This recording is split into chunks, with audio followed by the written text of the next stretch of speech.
మధ్యప్రదేశ్లోని ఛతర్పూర్ అనే ఒక ప్రాంతంలో భర్త రెక్కల ముక్కలు చేసుకొని భార్యని కష్టపడి చదివించి టీచర్ ఉద్యోగం వచ్చేలా చేశాడు. చివరికి ఆవిడ కూడా బాగా కష్టపడి చదివింది, టీచర్ ఉద్యోగం సంపాదించుకుంది. కానీ వాళ్ళకున్నటువంటి ముగ్గురు పిల్లల బాగోగులు ఇప్పుడు ఎవరు చూస్తారు? ఆవిడ ఉద్యోగానికి వెళ్తే భర్తే చూడాలి. కాబట్టి తను చేస్తున్నటువంటి ప్రైవేటు ఉద్యోగం మానేసి ముగ్గురు పిల్లల ఆలన పాలన తను చూసుకోవడం మొదలుపెట్టాడు. అతని పేరేమొచ్చేసి పంకజ్ అహిర్వార్. అయితే భార్య ఆర్తిలో ఆ తర్వాత మార్పు రావడం మొదలైంది. తన అమ్మగారిని తమ్ముడిని ఇద్దరిని కూడా పిలిపించుకొని ఇంట్లో పెట్టుకున్న తర్వాత జరిగాయి అసలైనటువంటి విషయాలు. ఆ తర్వాత వీళ్ళ మధ్య మనస్పర్ధలు రావడం, ముఖ్యంగా ఇంట్లో ఉంటున్నటువంటి భర్తని చులకనగా చూడడం మొదలైంది. అలా భార్యాభర్తల మధ్య రోజు రోజుకి ఒక తగువ మొదలవడం, అది చిలికి చిలికి గాలివానలాగా మారడం జరిగేది. చివరికి అతన్ని తన బామ్మరిది భార్య కొట్టేసి బయటికి పంపించేశారు.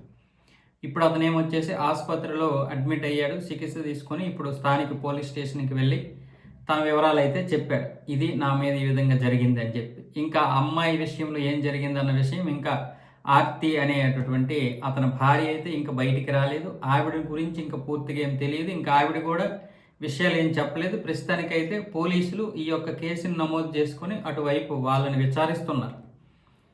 చాలాసార్లు విన్నాను నేను, కష్టపడి చదివించడం భర్తలు, భార్యలు ఏమొచ్చేసి ఉద్యోగాలు వచ్చిన తర్వాత మారిపోవడం. అందరు కాదు, కొంతమంది, అందరినీ తప్పు పట్టకూడదు. ఒక 10% 15% మంది భార్యలు అయితే ఇలాంటి వారు ఉన్నారు. చాలామంది భర్తల్ని దేవుళ్ళుగా భావిస్తూ వాళ్ళకి ఎంతో వినయంగా ఉంటున్నటువంటి భార్యలు ఉన్నారు. కానీ వాళ్ళ గురించి ఎవరికి తెలియదు, ఎందుకంటే వాళ్ళ నుంచి ఎటువంటి ఇష్యూ లేదు కాబట్టి. కానీ ఇలాంటి ఇష్యూలు ఏవైతే ఉన్నాయో, కష్టపడి చదివినటువంటి భర్త టీచర్ అవ్వడము లేకపోతే ఇంకేదో అవ్వడము, తర్వాత ఆయన భార్యని కొట్టడం పెద్ద ఇష్యూ కాదు మన దేశంలో. కానీ అదే కష్టపడి చదివించినటువంటి భార్య టీచర్ అవ్వడము, లేకపోతే గవర్నమెంట్ ఉద్యోగంలో పోలీస్ అవ్వడము, లేకపోతే గ్రూప్ 1కి సెలెక్ట్ అవ్వడము జరగడం, ఆ తర్వాత ఆ వ్యక్తి తన భర్తను వదిలేయడం, అది పెద్ద ఇష్యూ అవుద్ది. కాబట్టి మనకి ఇలాంటివి తెలిస్తే ఇలాంటివి అన్నీ ఇలాగే జరుగుతాయి ఏమనుకుంటాం. కానీ వాస్తవంగా చెప్పాలంటే ఇందులో కేవలం 10-15% మాత్రమే ఇలాగా ప్రయోజకులు అయిన తర్వాత భర్తలు వదిలేస్తారు. కాబట్టి అందరూ ఇలాగే చేస్తారని చెప్పి చాలామంది చదివించకుండా ఉండడం కూడా కరెక్ట్ కాదు.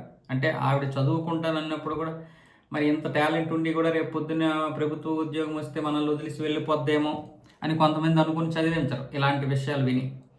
కానీ ఇందులో మంచి ఉంది, చెడు ఉంది. కాకపోతే అందరూ ఇలాంటి వాళ్ళు కాదు. ఇలాంటి వెధవలు కూడా కొంచెం కొద్దిమందే ఉంటారు. అయితే ఈ ఒక కేసులో మాత్రం ఇంకా ఆవిడ యొక్క వివరణ ఏంటనేది ఇంకా తెలియరాలేదు.